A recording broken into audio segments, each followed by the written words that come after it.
We know which way we're going. Things could change at any moment, but I'll be honest. It's like a 99.9% chance. Okay. But I'm fair. And anytime something is said about the people that I'm looking at that I like, I need to know if it's, I need to look into it. So by watching this, I have not really paid much attention to this because the Title IX thing just blows my mind. Okay. But this, let's watch it. But I mean, I'm fair. Okay. I can talk to anybody about whatever. You know what I mean? So we gonna watch what this nice lady has to say. Okay? And then we'll discuss it.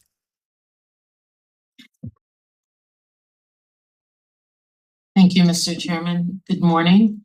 Thank you to our witnesses for being here. I especially like to thank witness, former U.S. federal prosecutor, and former United States Department of Justice Attorney Shan Wu. My colleagues, thank you to the American people watching around the country for joining another hearing of the Congressional Committee to undermine American independence and to defend Donald Trump. From the early days of our nation's formation, our founding father. Hold on, I'm sorry. The House Select Committee on the Weaponization of Federal Government holds a hearing. She just said a lot there. We're very clear. The upkeep of democracy requires constant proactive maintenance. In his letters to fellow founding father and his political opponent, John Taylor, then former President John Adams wrote, "Democracy has never been and never can be so durable as aristocracy or monarchy. Remember, democracy never lasts long. It soon wastes, exhausts, and murders itself. There never was a democracy yet that did not commit suicide. Those passions are the same in all men under all forms of government. When unchecked, produce the same effects of fraud, violence, and cruelty. American democracy has always been a question of progress, not finality. Democracy has been given to us with the blood, sweat, tears, and efforts of Americans who came before us, who struggled long and hard to build and protect every democratic institution we have. Indeed, our country's dark past, very foundation of our economic juggernaut on the world, was premised on a sick institution called slavery that some now want to even erase. This democracy that our ancestors struggled to bring us all into, these rights, some of which some Americans do not even have all of, are fragile. Remember that the great Republic of Rome was destroyed. Greece was destroyed. Germany of the early 20th century, destroyed. Spain. These great empires are gone. Human history is laden with examples of great nations, republics, and democracies that were once beacons of human progress and eventually destroyed by hubris, autocrats, and the rabid ambitions of an empowered few. Falls do not happen overnight, but the signs are there if you want to see them. In those republics, those democracies, slowly but surely, rights are stripped away. My fellow Americans, that's happening here in this country. The right for a woman to choose what to do with her body, stripped away in 15 states. Immigrant children being stripped away from their families. The gains of Blacks for fair representation, voting rights, recognition of the historic lack of a playing field, of creating an even playing field, stripped away. Slowly but surely, the structures, the laws, and the institutions intended to make the nation great have been and continue to be eroded.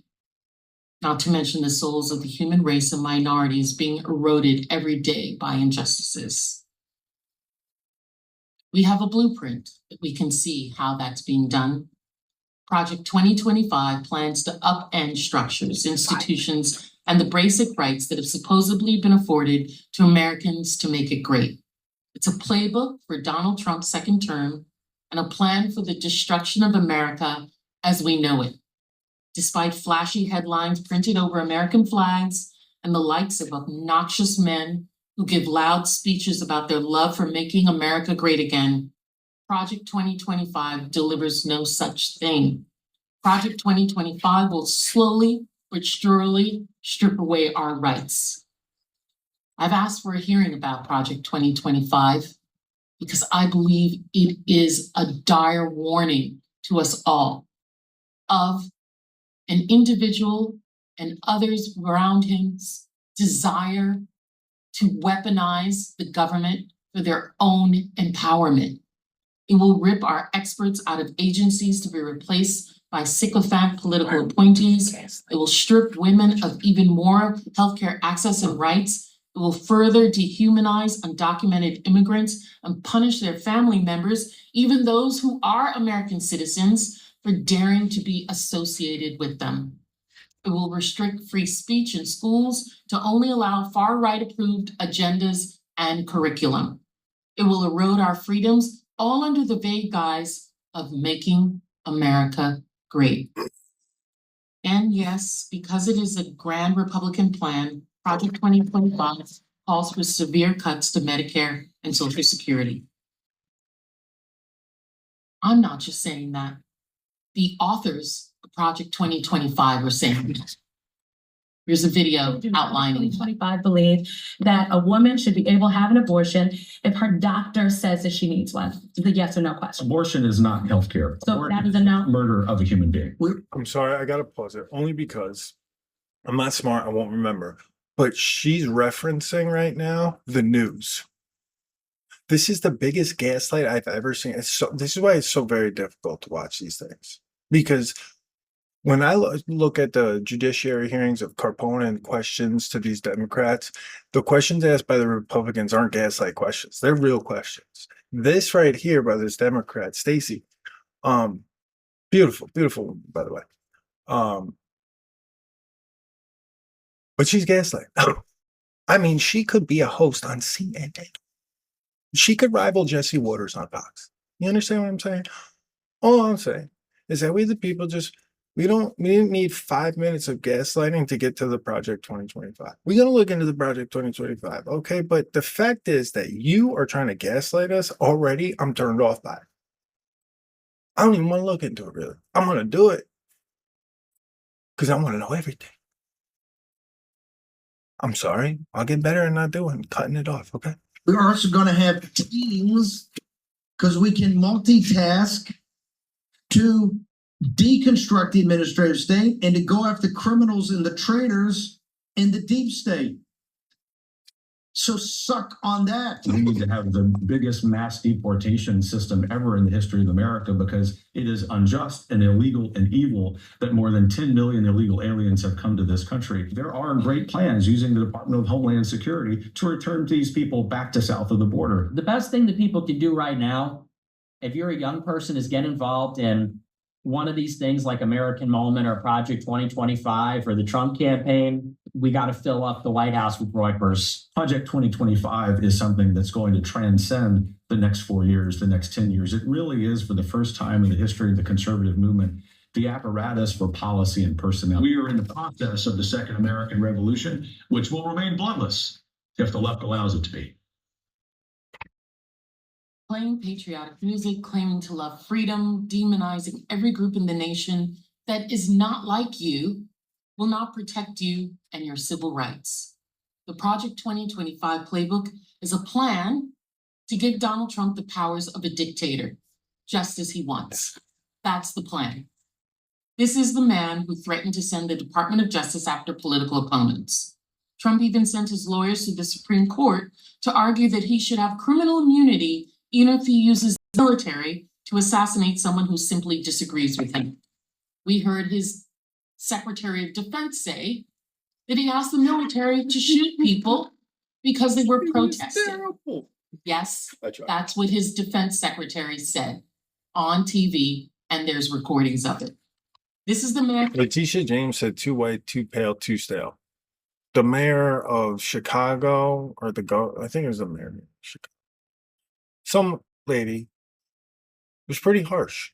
And there's congresswomen in California too, very harsh. Go make problems. If you haven't paid attention to the cities in that are run by the Democrats, crime is up. Yeah. Companies are leaving because of this theft, nonstop theft. What's unfortunate about all this is you would wish, instead of Stacey gaslighting us, she talked about how she could correct, or how they had a plan to correct all that, especially the illegals. You let them in, and now it's Trump's fault. I don't know. And jokes about being a dictator just for a day and teases the idea of a third term for a US president. This is a man who wants to implement sycophant loyalty tests. He's a man who will fire every employee in every agency who upholds their pledge to serve their country over the president. Yes, fireball. Donald Trump is a clear and present danger to the continuation of American democracy as we know it. We are using this congressional committee for the third time to attack a state-level felony conviction of a former president by a jury of his peers.